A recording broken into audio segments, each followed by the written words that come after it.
Hello everyone, and welcome to the first episode of the remastered read-through of Umineko no Naku Koroni. We're starting with episode 1, chapter 1, and I forgot to read the thing again. Gosh dang it. Let me just hop back.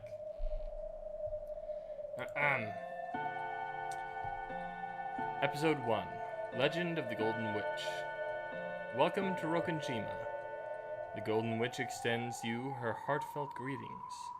Before anything else, please make yourself at home. There is nothing to think too deeply about. Just be silent and take in the events in their entirety as they unfold. That is all that is asked of you. The difficulty level is standard. Let us at least begin on the trodden road.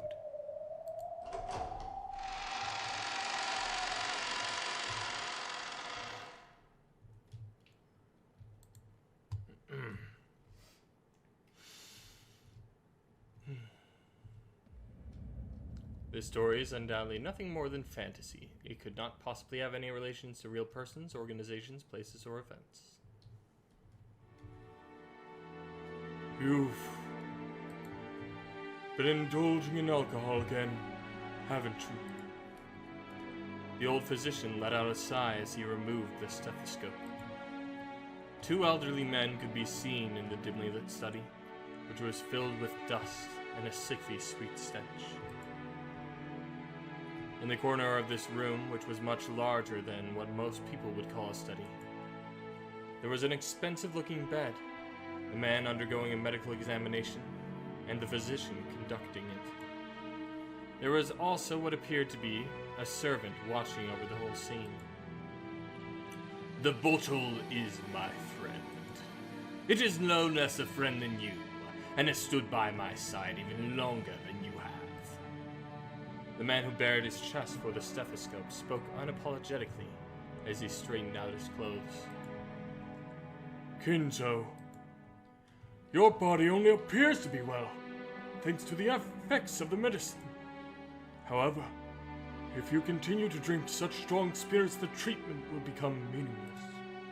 Trust my judgment. Temper your drinking. I thank you, though only for the sentiment, my friend.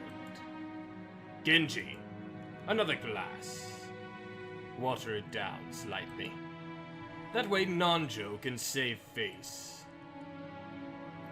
Are you quite sure? After eyeing both the master, who demanded the alcohol, and his doctor, who forbade it, Genji, the old butler, silently gave a slight nod and carried out his master's orders faithfully. Nanjo, the man's personal doctor, let out a deep sigh once again as he watched the butler busy himself alongside the liquor cabinet. There was a smell filling up the room. This sweet, poisonous aroma felt as though it melted the heart, if not the soul itself. It was the smell of that venomous green drink that the man couldn't bring himself to part from. Nanjo, you are my close friend of many years. I am deeply grateful for all you have done to keep me alive this far. I've done nothing. After all, you never listened to my advice as a physician. And you never listened to me when I warned you about a mistaken chess move you're going to make. It seems we are even. My lord. Thank you. I wouldn't die if I ran out of your medicine, but I would if I ran out of this. With one eye on Nanjo, who had his face set in a resigned expression, Kinzo took the glass that Genji was holding out to him. There are probably very few people who would associate the venomous color with which filled the glass with an alcoholic beverage. Nanjo, be honest with me. How much time do I have left? Well now, how short must I make it to get you to stop drinking? Nanjo once again let out a sigh of resignation. As he watched Kinzo down the glass regardless, he spoke. You You don't have much time. What precisely do you mean by that? Let us illustrate it with this chess game over here. You are closing out the game quite well, but I do not ultimately see you cornering my king. Nanjo's gaze was directed at a side table, with a stately chess set placed on top of it. Judging by the positioning of the pieces, the match was going well into the endgame. The black rook and bishop were cutting deeply into the enemy lines. The white king had already been castled and cornered, so even an amateur could see the match would reach its conclusion before long. Every time Nanjo came to give a medical examination, both would make a few moves. Nanjo was stating with confidence that Kinzo would most likely fall into his eternal sleep before this game could be concluded. These were less the words of a physician than they were the words of an old friend. Were you a normal patient, I would recommend that you write a will at this point. And what is a will, Nanjo? Handwritten instructions to the vultures on how to devour and scatter my corpse? No, not at all. As the word suggests, it is a way for you to record your will for later generations. It is far more than just a means to divide up your inheritance. Who? And apart from the division of the inheritance, what might I write of? There's your regrets, and matters left unfinished.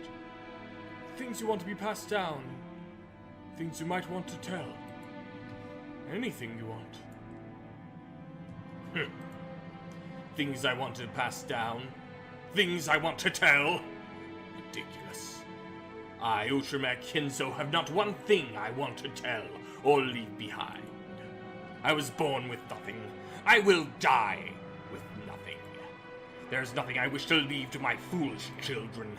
Even if this were the end, if it were to come today, to come right now, I should accept the fate of death without a trace of fear. Kinzo.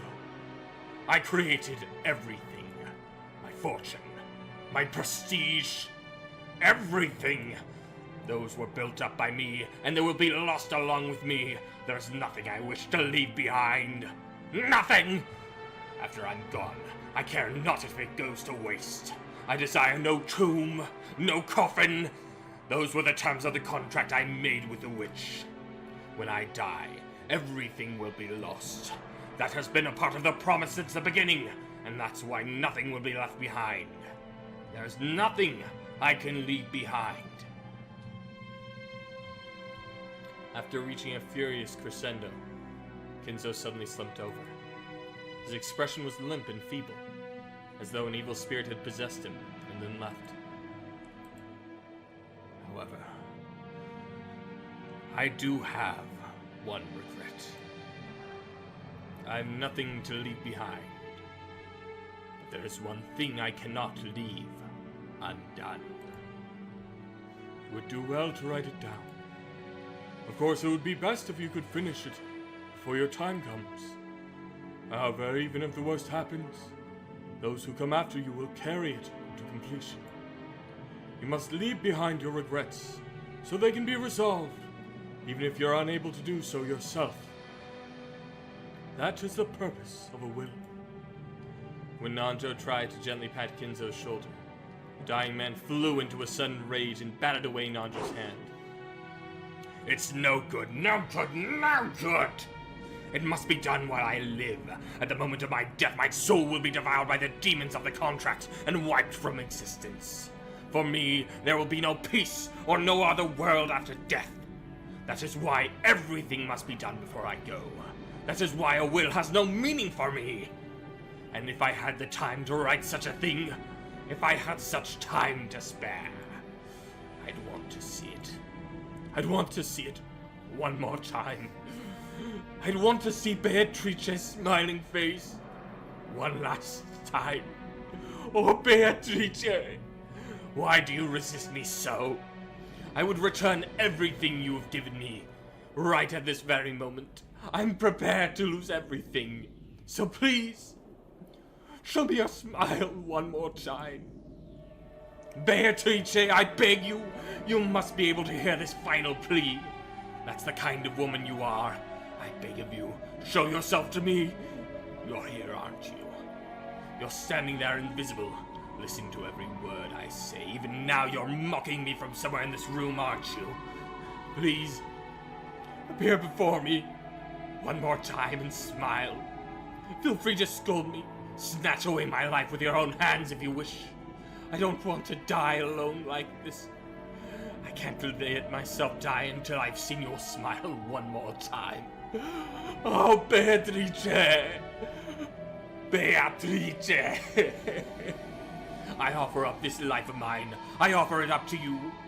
I'm begging you. Beatrice!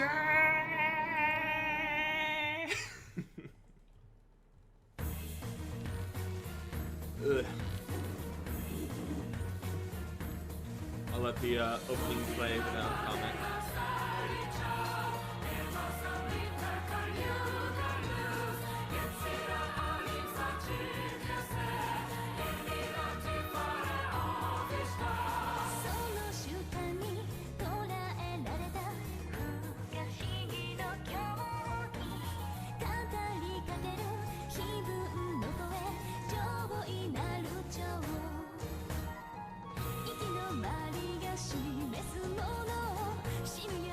By the way, man, if any point comes along where you feel like you want to comment, you can enjoy it.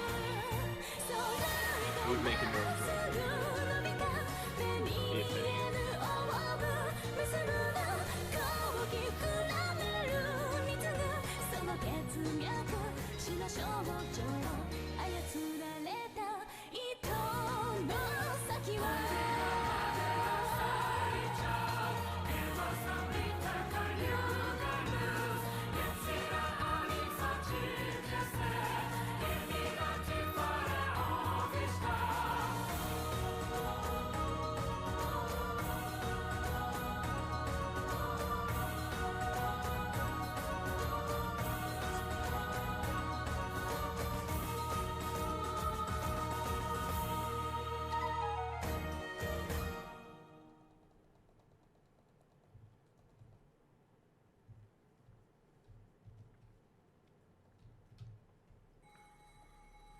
The first day, October 4th, 1986.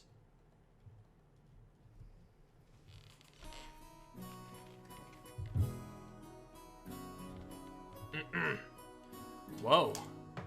Things sure move fast with the times. Can't believe we'll be able to make the trip in just 20 minutes. I couldn't help but scratch my head and marvel at how far things had come in recent years. We used to go by boat. Back then, we were all forced to endure nearly half a day of swaying back and forth over the sea before we reached Najima. Things have gotten so much more convenient these days. Still, I've never been on a plane this small. I've flown in huge jumbo jets before, but this will be my first experience in such a tiny one. It's gonna shake, isn't it? They say smaller boats shake more, so I guess the same rule probably applies to planes. Oh, spare me. Don't worry, Battler-kun. It'll shake much less than the boat did. Yep, is that you, George? Don't scare me like that. You just shaved 3 years off my life. Anyway, what's shaking got to do with anything? You don't think I'm actually scared of the plane shaking or maybe falling out of the sky or something, right? Of course not. That's my mistake. I'm sure you've changed a lot since we last saw you. After all, it's been 6 years since then. You're not a kid anymore. Ah, sheesh. Here you are, old enough to smoke and drink. I've got no interest in smoking. I've always wanted to try some booze, huh? Well, if you got your dad's genes, I'll bet you can hold your own when it comes to drinking, right? Well, I usually drink for business rather than pleasure. It's pretty hard to do business in Japan without it. That's right. I was thinking maybe I'd take my first shot at it tonight at dinner. That's not good, Battler. You're a minor. Drinking alcohol is known to stunt the growth of minors and... Well, never mind. Come on, I'm tall enough already. In fact, it'd be easier to find clothes if I shrunk a little. I puffed my chest out proudly. Until I hit my growth spurt, my height was below average in my class. But then I grew and grew, and before I knew it, I was over 180 centimeters. I guess I have all that muscle training and those shady mail-order performance-enhancing drugs to thank for that. Before then, I never dreamed I'd shoot 10 centimeters above George Aniki, who'd reach his peak height early on. Damn. I'll bet my relatives all say, "Look how big you've grown, Battler-chan," or something. That kind of thing is really embarrassing, so I hope they cut me a break. Anyway, my name's Battler. Well, it's pretty damn weird, don't you think? I've gotta wonder what my parents were thinking when they gave me that name. I never met anyone who could read it right the first time. I usually get called Sentoku. Too bad, that's a swing and a miss. My name's written... Can you read it? The first part of it is my family name, Ushuramiya. That's fairly plausible. The problem is my own name. Beep is made up of the characters for fight in person. It's pronounced Battler. Put it all together and you have Ushuramiya Battler. Pretty crazy, right? It's crazy enough my parents decided to call me that. It's even more crazy some government worker let them make it official. Both groups are at the top of my must-kill list. Anyway, this is one of my cousins. His name is Ushuramiya George. He's 5 years older than me, so he's probably turning 23 this year. Since the Ushuramiya cousins consist of 2 boys and 3 girls, I ended up playing with George all the time. And because I always thought of him as a big brother, I still call him Aniki today. Whoa, Battler-kun! Look how big you've gotten! You know what they say, leave a boy for 3 days, and you'll hardly recognize him. Must be in his blood, I suppose. Rudolph wasn't all that tall either, till around his high school years. Perhaps people end up taller when their growth spurt comes late. Nah, it's nothing special. A real man needs to be tough on the inside, too. Exactly. Battler-kun here knows how it works. Real men win or lose based on what they got on the inside. Can't ever forget to keep up your training and discipline. You do that, wait very alertly for the perfect moment, and strike. Now, even I never imagined I'd become the company president I am today. Master of my own domain. Yep, to think I've come this far after starting out penniless and ruined. This portly and slightly chubby man is George Aniki's dad, Uncle Hideyoshi. He's the husband of Dad's older sister. In other words, we're not really blood related. He's nice to children, sociable all the time, even quick to give out some spending money to us kids. Simply put, he's an awesome uncle. So there's something called tips here, and characters. We're going to look at the little character logs as they pop up, because they give us a little additional context on each character. Ushuramiya Battler, the son of Rudolph and his first wife, Asumu. He turned against his father 6 years ago when he married a second wife immediately after Asumu passed on. He went to live with his grandparents on his mother's side. However, both of these grandparents passed away, and he has now returned to the Ushuramiya family after 6 years. This family conference is a chance for him to renew his friendship with his cousins after a 6-year gap. Eva and Hideyoshi's son, Ushuramiya George. An affable young man liked by everyone in the family. He is currently studying as an assistant for his father's company, and it seems he dreams of making it on his own one day. The oldest of the 4 cousins, he acts as the leader and arbitrator. Eva's husband, Ushuramiya Hideyoshi, took his wife's name upon their marriage and was welcomed into the Ushuramiya family. Therefore, he does not possess the spiteful Ushuramiya genes, and his bright smile is very refreshing at family conferences. He started his business from scratch, and now works as the president of a company operating medium-sized restaurant chains. Apparently, business is soaring and things are going extremely well. He speaks in an odd and noticeable Kansai dialect, seemingly of his own creation, but he's actually a natural-born Kanto man. Apparently, leaving an impression is everything in the business world. So, speaking in a different style than others is an act that makes him stick out more.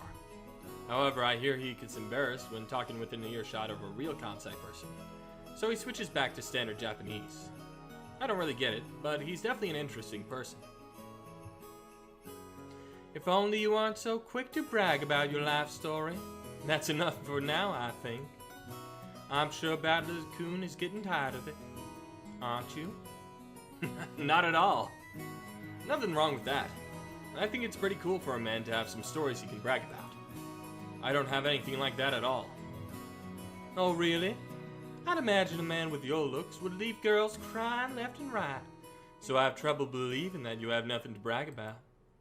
No. You're joking, right? Of course nothing weird like that has ever happened to me. In fact, if you know anyone, I'm all ears. Oh, I'm sure you do have some stories. You must tell your aunt about it later. After all, George never comes to me with anything of the sort. This is my aunt and George Aniki's mother, Auntie Ava. She's my dad's older sister. She and Uncle Hideyoshi are a pair of jokers, and they've always teased me back as far as I can remember. This sometimes made them a bit hard to get along with when I was small. That said, I'm currently in the process of discovering they're still hard to get along with. Even so, George Aniki's family is an interesting and fun one, and they seem to get along just fine. That's pretty much the opposite of my family. Battler-kun, have you seen Rudolph? What? He went to the bathroom a while ago. Is he still not back? Maybe the poor geezer dropped dead. Namu. That's no way to talk about your own father. Still, this isn't the first time he's taken so long in the bathroom. Yeah, he's always been that way. Does he really have to take a magazine with him every time he needs to take a dump? What on earth might he be doing with those? Oh, you don't need to worry about that at all? As long as we're together, I won't be letting him do that on his own. Oh, I'll have to get the juicy details later. Sounds like Dad's got his balls in an iron grip. You know exactly what would happen with that man if I didn't keep a tight grip, don't you? No kidding. You're the only one capable of reining in that old bastard. As his son, I'm more than happy to let you take over. Leave it to me. After all, that's my speciality. This woman is my dad's wife. Her name is Ushimiya Kirie. As you can probably tell from our conversation, she's not my real mother. She's basically my stepmom. My real mom died 6 years ago. Kirie is the woman Dad married after. I mean, I'm not a kid anymore. It's too late for me to start calling his second wife Mom. And I doubt she feels like using the word son on this massive kid who has no relation to her at all. We aren't kids. We know there's nothing to be gained by fighting. So we decided we wouldn't force ourselves to pretend we were a family. I decided to act a bit more frank with her, as though she's a friendly neighbor instead. It's easier to just keep a little distance, instead of forcing ourselves to act all close and make each other uncomfortable. Kirie has been very open about all this, and thanks to that, we've been able to get along pretty well. As we were capitalizing on Dad being away in the bathroom to badmouth him, the man himself came back, wiping his hands with a handkerchief. Battler. What's up, Dad? Ow! Ow! Don't pinch my ear! Oh. You've been talking trash about me with Mom again, haven't you? What makes it so hard to show a little respect for your father, Ow! Stop! Damn it, that hurts, you old bastard. Stretch my ear all you want. I'm still not going to be able to fly. Ah! Hey! Come on now. Up, sideways, round in a circle, back the other way, multiply maxed out with an extra ×2 on top. Now say, Father, please forgive me for being so rude. Like hell I will. Find yourself some members-only store if you want that. Oh, let go! This old bastard's my dad. I think I'm pretty tall, but Dad's about the same height. It's probably no surprise Auntie Ava started talking about Dad's blood when she saw my height. By the way, my height isn't the only thing I got from him. It seems having weird names runs in the family. Dad's full name is written... Can you read it? Not many could, I'll tell you that. That mess of characters is pronounced Rudolph. Must hate grandfather for giving him a name like that. Still, it's no reason to pass on that weird naming tradition to me. As the old bastard twisted my ear all over the place, Auntie Ava snuck up behind him and grabbed his own. Hey, Rudolph. Don't take your frustrations out on your kid. Oh, that hurts, Aniki. The scene before me was a perfect realization of the trope of the older sister who deals out punishment to a prankster younger brother despite his size. I think that's good enough for now, Ava-san. I'll make sure to stretch out his other ear later on. My apologies. I must leave some of the pulling for you to do, Kyrie-san. Rudolph, make sure Kyrie gives you lots and lots of punishment later, alright? You'll want to talk, Aniki, bullying your little brother like that. Hideyoshi-san, I'd like to thank you very much for picking her up.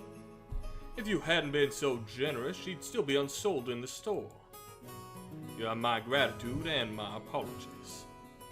Who are you calling unsold? After taking 2 or 3 steps back, Auntie Ava unleashed one of her beautiful high reverse roundhouse kicks, which stopped just a centimeter away from the tip of Dad's nose. After starting out with a Tai Chi Chuan for a figure, Auntie Ava then developed an interest in the Chinese martial arts. After that, she went through karate, taekwondo, capoeira, and it seemed, what was she learning again? Well, anyway, they say a woman's weapons are in her lower body, and that's literally true for Auntie Ava. Rudolph, did you know there's a single direct blow to the side of the head that would knock you unconscious? Not so long ago, I accidentally connected in a practice match, and my opponent was out cold. What a pain. Guess I have to apologize for a tendency to lash out with her feet too. Dad, completely unfazed, shrugged and smiled ironically at Uncle Hideyoshi. Never had a brother or sister myself. So when I see you two bickering with each other, it makes me feel all warm and fuzzy inside. Sure is nice to have a big family and siblings. Oh, then why not consider making a little brother for George-kun? He's already a fine adult who's about to go off on his own. It might be a good time to have another child. Hey, have a little sympathy for the new kid and all the pain and suffering he'd have to live through. I'm surprised even George-kun turned out as well as he did after being born from this sinister sister of mine. What an awesome kid he is. Please share some of that with our blockhead of a son someday, will ya? That's not how it worked. I'm sure that it's thanks to Ava-san's proper rearing that George became a good, gentle kid he is now. Isn't that right, Nason? Oh, come now. You think so? Our George still has a long way to go. By the way, how's your little Anji-chan doing? I heard she was vomiting. Oh, that's right. And I was hoping to finally see her face after such a long time. Is she alright? She often catches a cold when the seasons change. She's very frail. I did want to bring her along, but we decided to have my family look after her this time. I think that's a wise move. She'll be on the mend faster if she's not exposed to that toxic head house. A child's health is always more important than an adult's convenience, don't you think? I know some great medicine for vomiting colds like that. When we get back home, I'll send them over, so be sure to give her some. Thank you very much, Hideyoshi-san. I'm always in your debt. And once the conversation suddenly veered off in that direction, we kids didn't have a chance of butting in. For now, I'm happy that Auntie Ava gave Dad his just desserts for tugging on my ear. Looks like we're still waiting for the weather report. George Aniki pointed at the counter. The pending weather clearance sign was still stuck on the scheduled departure time for the flight we were scheduled to board. According to Aniki, smaller planes are more subject to winds and other effects of the weather. It's not at all uncommon for flights to be delayed because of that. Wait a sec. It's not really gonna shake, is it? From down here on the ground, it looks cloudy, but not windy. I guess it's different where planes fly. The weather's a bit uncertain today. Auntie Ava was looking at the TV in the lounge. The weather forecast was being broadcast, informing us that a typhoon was approaching the Kanto region. A typhoon again? I guess we're doomed to them, with the family conference being in October every year. Couldn't he choose a better season? I agree. I've always hoped we could have it sometime after the Obone Festival in mid-August. In that case, why don't you suggest the father and Nissan during the conference? Very funny. Why don't you do it yourself?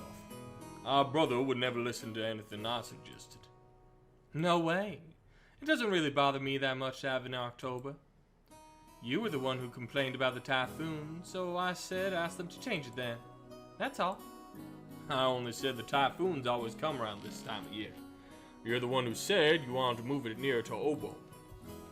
Well, you said that last year. Didn't you say that it would be easier to fit into your schedule if we had it near Obone? I never said anything like that. Oh, yes, you did.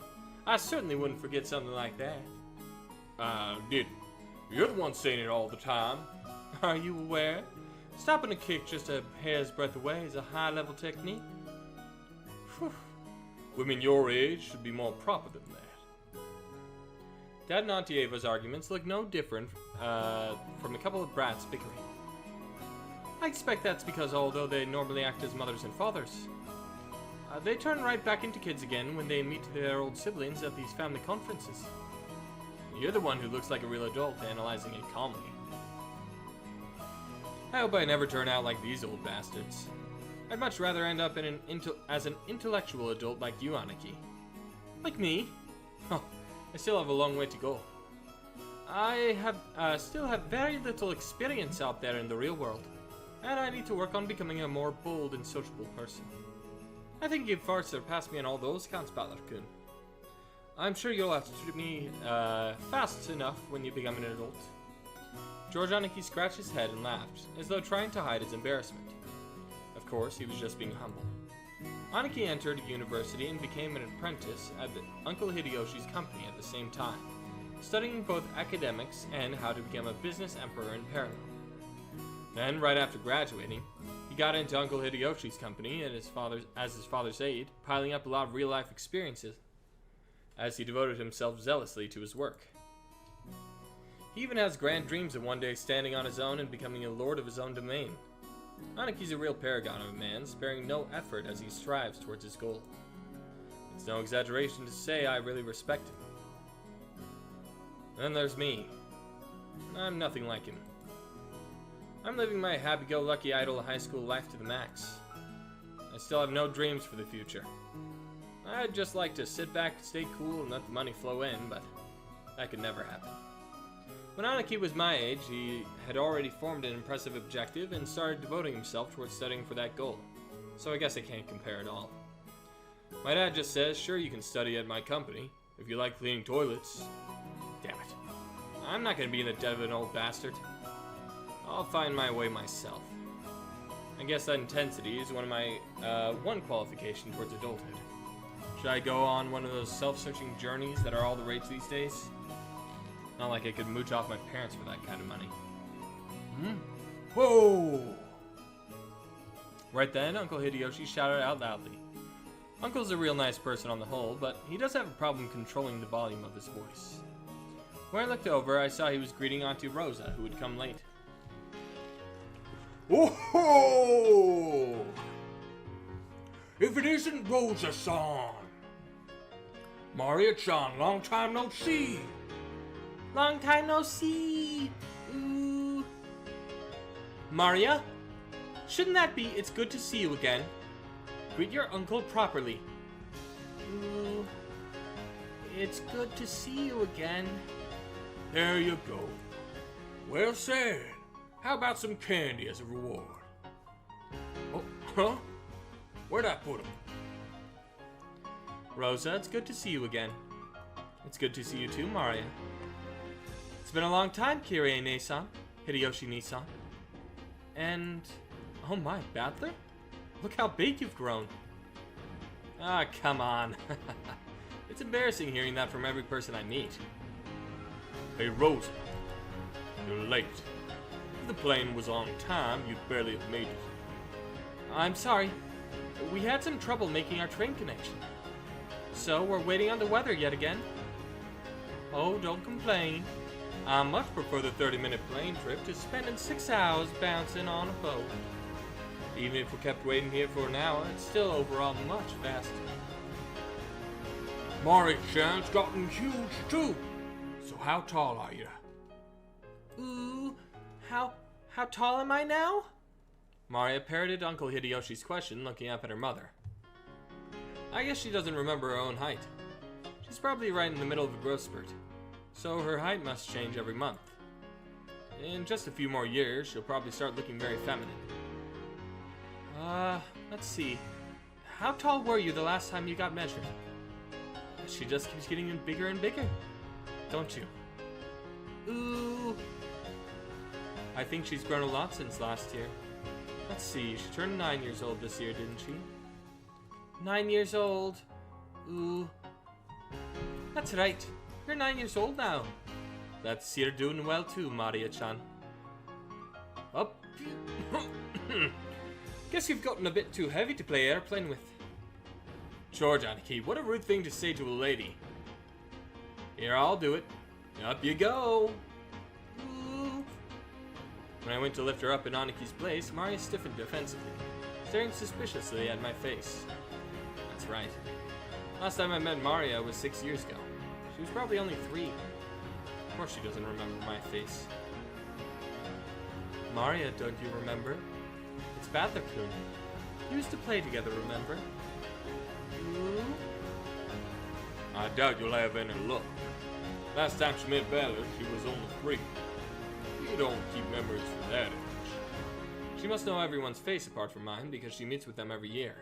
But I haven't had contact with the Ushimiya family for about 6 years now.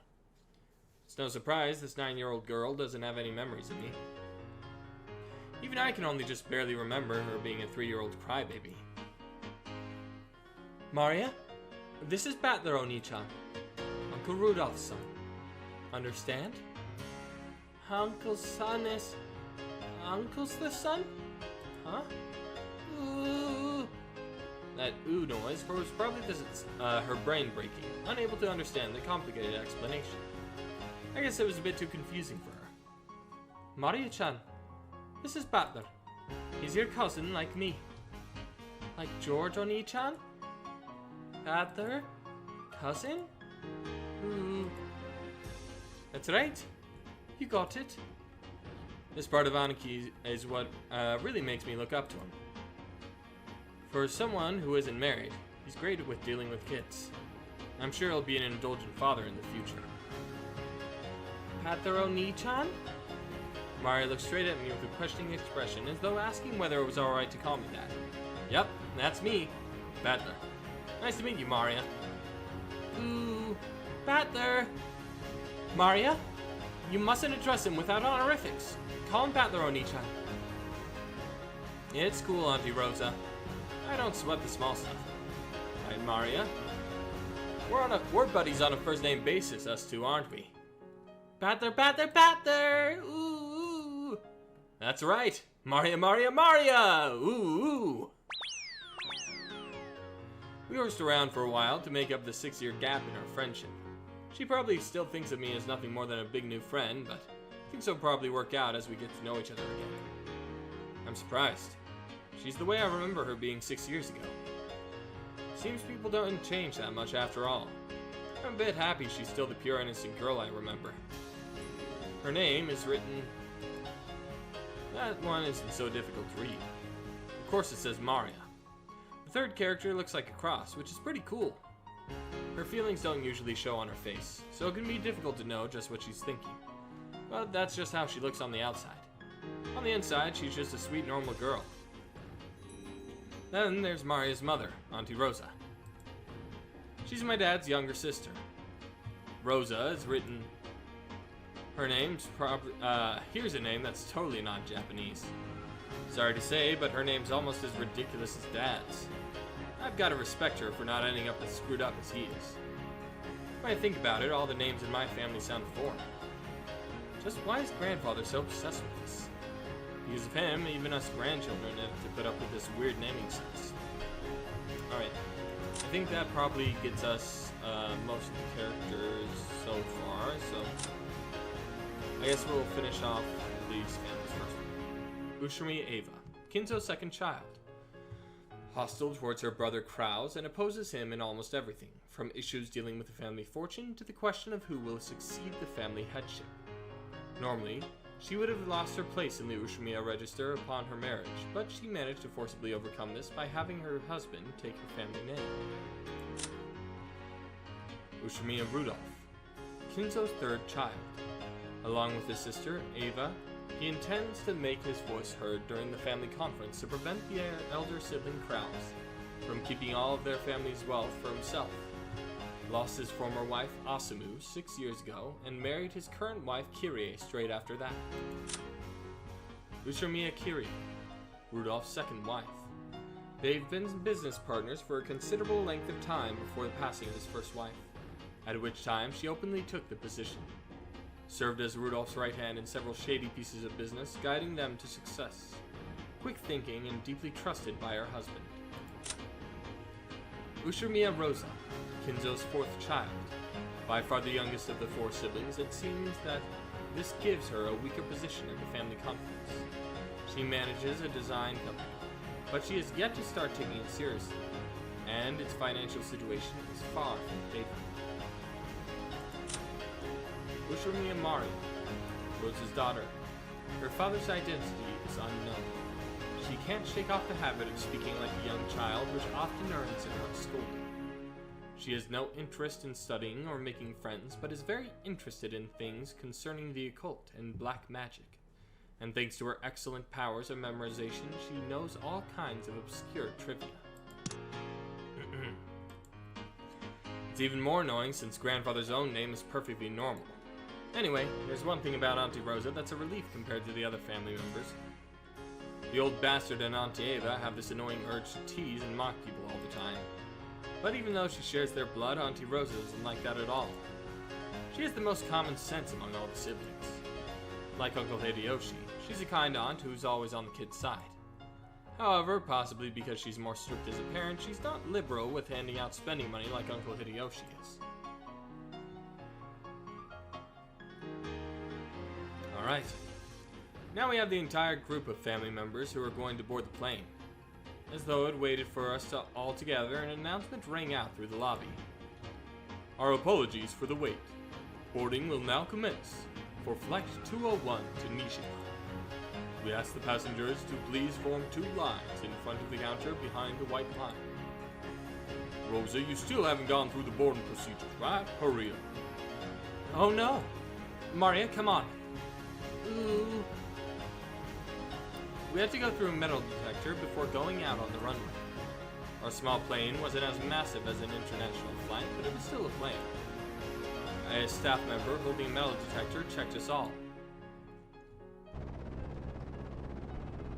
Once all of us cleared the check, we followed the staff member out onto the runway. Come to think of it, everyone here is in the Ushimiya family. It's like it's a reserved charter flight or something. Our group stopped in front of the entrance to this airplane. Then our guide turned around and spoke, looking down at the passenger list as she did. Boarding will now commence. As I call out the names on the passenger list, please take your seats in order, starting from the front row to the right side, and going right to left, then on to the next row. I will now begin reading the passenger list. Ushimiya Hideyoshi. I'm first. Right here. By the way, do you have the candy saver? I've been looking for them, but I can't find them at all. Ushimiya Eva-sama. They're in my handbag. I'll go get them when we're in the plane. I've heard that candies are a good way to protect your ears from hurting due to variations in atmospheric pressure when landing or taking off. That's probably what they're talking about. I hope I get a window seat. Don't worry, there aren't any other kinds of seats. According to George Aniki, there are apparently only 2 lines of seats. It's a small plane, alright. It isn't gonna shake, is it? Ushimiya George-sama. Right here. Don't worry, Battler-kun. It won't shake that much. Ushimiya Battler-sama. Aniki, how much is not too much? You can just swim if you fall off a boat, but if a plane crashes, you're screwed, right? We all got our own parachutes in our seats, don't we? Wait, we don't? Ushimiya Rudolph-sama. Come on, Battler, quit being a wuss and get in. Dad, don't push me. We don't get parachutes. Ushimiya Kirie-sama. Alright, stop fooling around. Let's move along. Now, Kyrie, don't push me. This blockhead isn't moving forward. Ushimiya Maria-sama. Ooh, forward, forward! Ushimiya Rosa-sama. Maria, keep quiet. This is your, pilot Kawabata. We'd like to thank you for taking New Tokyo Aviation Flight 201 today. We estimate the flight to Nijima Airport will take about 20 minutes. We're receiving reports of atmospheric turbulence. There might be some shaking on the aircraft, so we ask that you do not unfasten your seatbelts after takeoff. Aniki, did that guy just say we need to wear seatbelts? In a jumbo jet, they let you undo it after takeoff. It's gonna shake so much we can't take them off. Damn it, you tricked me. It's gonna shake after all. Where are the parachutes? I knew I should have taken the boat!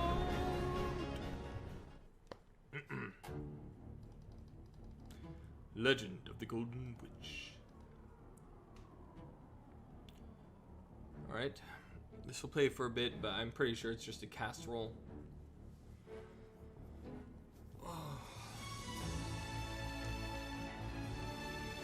But that's pretty much the chapter.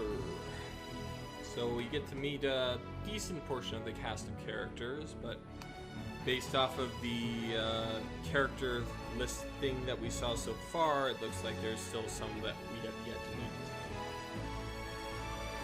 And they're currently being listed in this cast roll, so.